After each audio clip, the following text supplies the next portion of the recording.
Tu viens de retourner ta copie, t'as lu la première question et t'as absolument aucune idée de ce qu'on te demande. Et le pire, c'est que c'est absolument pas un problème de maths. T'as révisé, tu connais le cours, c'est juste que l'énoncé te parle pas. Et le pire, c'est que ça arrive même aux meilleurs. Moi, je suis Valentin, étudiant à Centrale Supélec, et honnêtement, apprendre à lire correctement un énoncé, c'est un des trucs qui m'a le plus aidé à exploser au concours. Donc si toi aussi t'es au collège, au lycée ou même en prépa, et que tu veux devenir le GOAT des maths ou juste survivre à ton prochain DS, cette vidéo, elle est faite pour toi. Je te donne ma méthode en 4 étapes, concrètes, rapides et applicables dès demain. Déjà, faut comprendre d'où vient cette panique face à un énoncé. Première chose, t'essayes de tout comprendre en une seule lecture du sujet. Alors qu'un énoncé de maths, ça se lit clairement en plusieurs passes. Si tu cherches à saisir toutes les informations d'un seul coup, tu vas probablement te noyer dans celle-ci et surtout ne pas avoir une vision d'ensemble du sujet. Deuxième chose, tu ne connais pas les définitions précises d'un montrer que, d'un justifier que, d'un calculer ou exprimer en fonction de. Si tu les confonds, tu vas juste répondre à une autre question que celle qui est posée et tu n'auras juste pas les points, même si le calcul est parfait.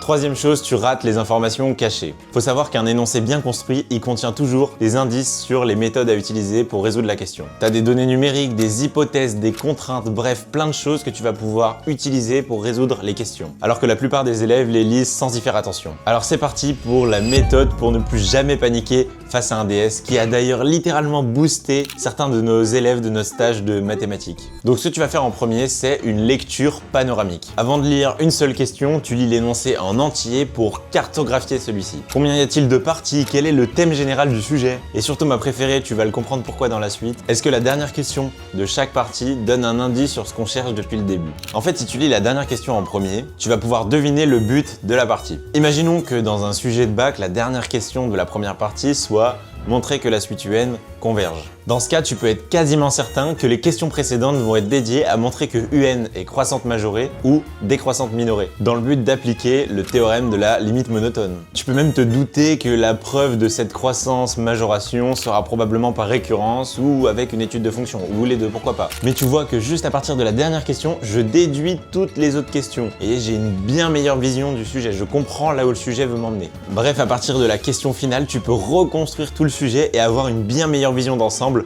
quand tu fais ces questions.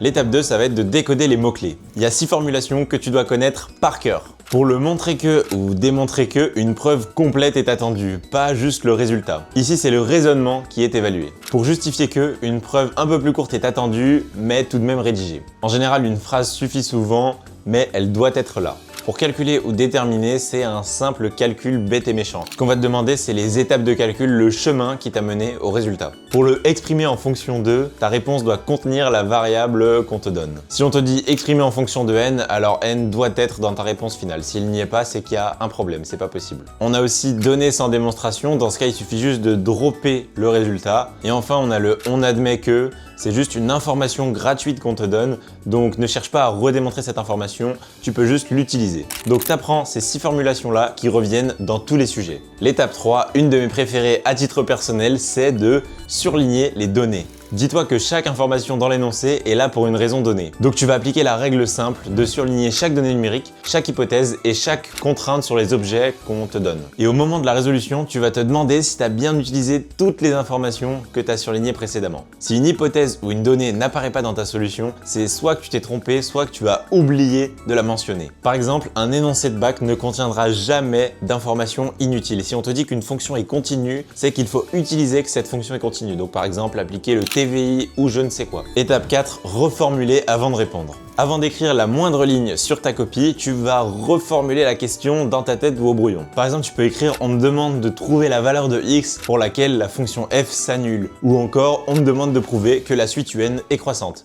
Une seule phrase. Si tu n'arrives pas à reformuler ce qu'on te demande proprement, alors c'est le moment de relire la question et potentiellement les questions précédentes. C'est cette étape qui force ton cerveau à clarifier les objectifs et t'évitera de répondre totalement à côté de la plaque en faisant ce petit effort. Pour résumer les 4 étapes, en 1, la lecture panoramique pour tout cartographier. En 2, les mots-clés pour savoir ce qu'on te demande vraiment. En 3, les données surlignées pour ne rater aucune information. Et en 4, une reformulation pour partir dans la bonne direction lorsque tu résous la question. Rappelle-toi toujours que la panique face à un énoncé, c'est presque tout le temps un problème de lecture et pas un problème de niveau. Même si tu as peut-être la méthode, le cours, les exercices types en tête, si tu ne sais pas lire correctement l'énoncé, ça ne sert à rien. D'ailleurs, Moussa, un élève de notre stage de mathématiques, a eu 9 sur 10 à son contrôle juste en appliquant ces 4 étapes. Alors toi aussi, applique ces 4 étapes et tu verras la différence sur ton prochain contrôle. D'ailleurs, on organise des stages de mathématiques pour les lycéens pendant les vacances scolaires. Ça se passe à Paris dans le 17e ou en visioconférence. Et pour le printemps, on va surtout se focus sur le bac de première et de terminale de mathématiques, mais aussi la préparation aux études supérieures. T'as toutes les informations en description si tu veux devenir l'ultime goat des maths.